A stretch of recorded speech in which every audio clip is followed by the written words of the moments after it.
When we merged, a lot of our employees could walk out there with $50,000, $60,000, $70,000 for their retirement. The Shield Bantam influence spread through the community in many other ways.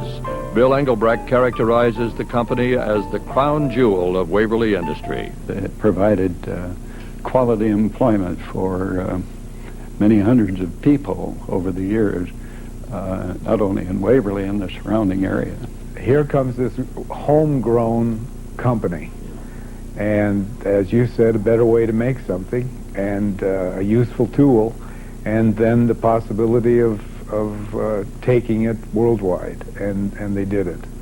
And I think a good part of the character and the quality of life in Waverly is this connection that Waverly has. I mean, northeast Iowa, but connected to the whole world. Any worthwhile promotion in the community, the first stop of any fundraiser was the door of Vern and Wilbur Shield, and they always responded very, very generously. They were generous people.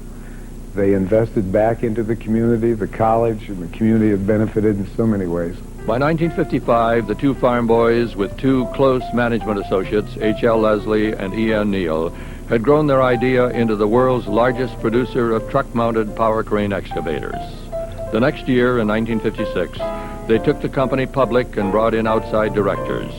The times were changing, the business was changing, and competition was intensifying. Everything just kept growing. Cranes kept getting larger, and excavators became larger, and the crane tonnage went up to 35. At the same time, Zelli notes, at the other end of the scale, agricultural equipment manufacturers were mounting backhoes and front-end loaders on farm tractors. Kind of shorten up the lower end of the excavator line and for Bantam, and now it's either real small or seems like the larger ones. There were other changes. The United Auto Workers Union had organized production workers at the plant. Bigness was in the early stages of becoming the watchword of American corporate development.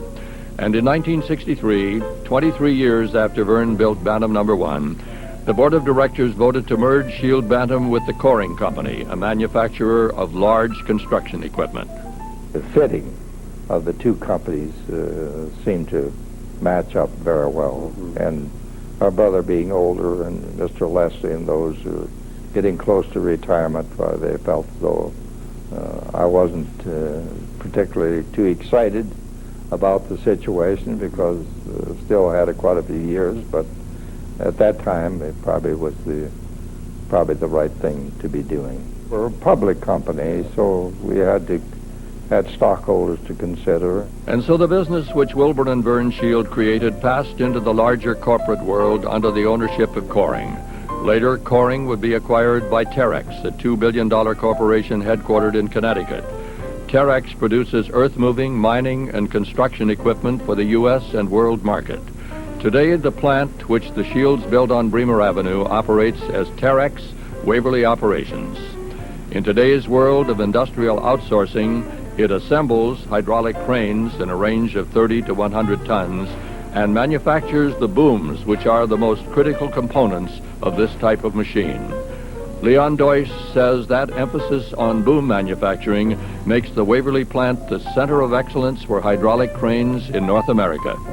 So we have a center of excellence in this plant that there are only 2 or 3 places in North America that make booms like we make booms. Deutsch says the Shield philosophy of quality and service has been carried over from the Bantam days. The emphasis on the quality and the service has been retained. We still have quite a large number of people in this facility that have between 25 and 30 years of service with the company. The Shield brothers' attitude and philosophy did not go away when they left the company in 1963.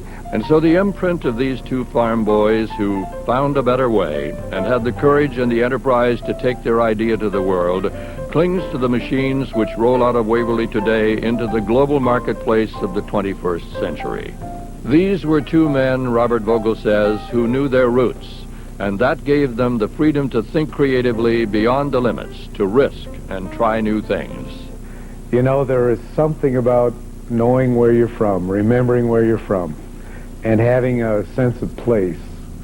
And they both had that, You think that that could be a restrictive thing to come from small rural community in Iowa, but actually gave them the freedom to be who they were any place in the world, because they always knew who they were and they knew where they were from. The combination, and Marge and Eileen were in it too, and really a remarkable story. The Shield Bantam Company, a story of remarkable American enterprise and entrepreneurial achievement. Crafted by two extraordinary men, brothers Vern and Wilbur Shield, who, from the roots of their family heritage and values, created a machine for its time, a better way to do a hard job, in a limestone quarry north of Waverly, where the story began. And from the concept embodied in Bantam No. 1, they developed a series of increasingly sophisticated machines that could do more work at less cost. From that, they built a business which became the world's largest manufacturer of truck-mounted crane excavators. They shared the results of their enterprise with their customers, their employees, and their neighbors, and made the world a better place. Thank you, Vern and Wilbur Shield, the Limestone Boys, and your small but scrappy Bantam, proud symbol of the entrepreneurial spirit of Waverly's Shield Bantam Company.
And Eileen Shield, would you please stand?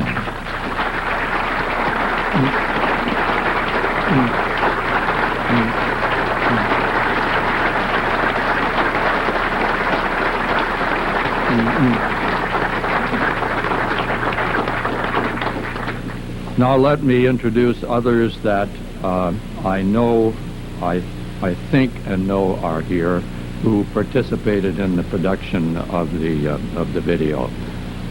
With the crowd, I haven't seen everyone, so Bill Engelbrecht, are you here?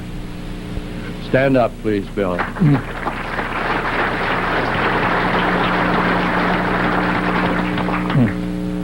Irv Happel, I know, is here. Irv, stand.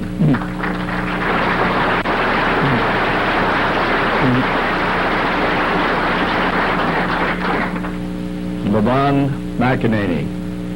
Levon, where are you?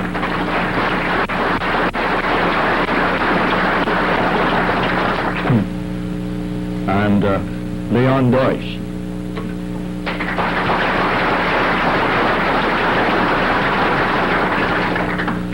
Les Zelli could not be here. He had responsibilities elsewhere this evening, but we certainly appreciate his contribution, as we also appreciate the contribution of Bob Mung and Bob Vogel. Now, this marvelous M47 that was paraded for us last summer, and to which the owner put in the hands of this reckless young Shield boy to operate, is here tonight. So back from a spectacular performance with the M47 in Las Vegas is Calvin Quaker.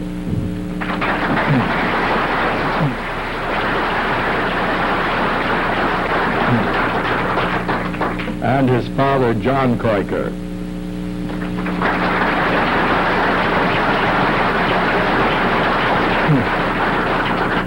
You notice how he rode that running board? Thank you so much, gentlemen. What a marvelous contribution to have that machine. If you look at your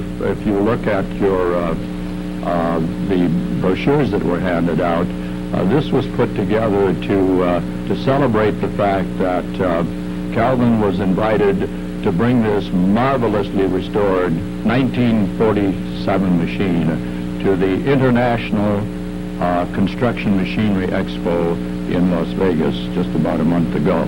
And a lot of folks were pretty impressed by what they saw out there, from what I hear, Calvin. So thank you for doing that. The representative of the Melvin Holmes family is here tonight. Would you stand, please, ma'am? And would you say your name, please? And you are his daughter. So say thanks to the Melvin Holmes family.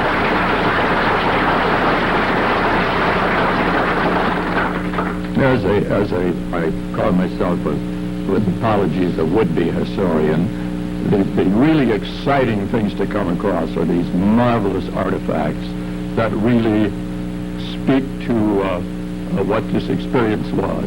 And that sketchbook did that more for me than anything else we came across. So thank you very much.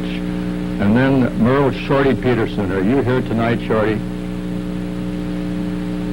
Because a lot of those pictures in the shop were made available to us by Shorty Peterson, right? So thank you to him. And to Leonard Hill. Is Leonard here? Leonard, thank you for the use of the hall.